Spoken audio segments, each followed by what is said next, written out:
नेन्जा लाउ लाउ आउ अब अहिले भन्नु हुँदैन भर्खरको ठाउँमा कहिले आउ यहाँ आउ त अहिले तिमीलाई एकछिन पछि तल गएर के खाने त किनिदिनु ल आउ के है मान्छे कस्तो मजा आयो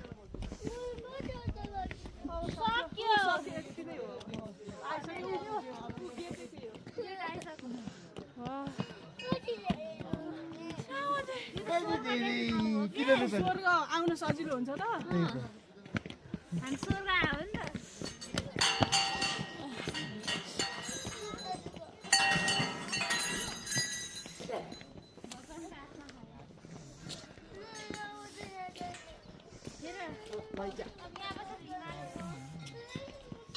हिमालको चिसो हावा जस्तै तिम्रो मन कहाँ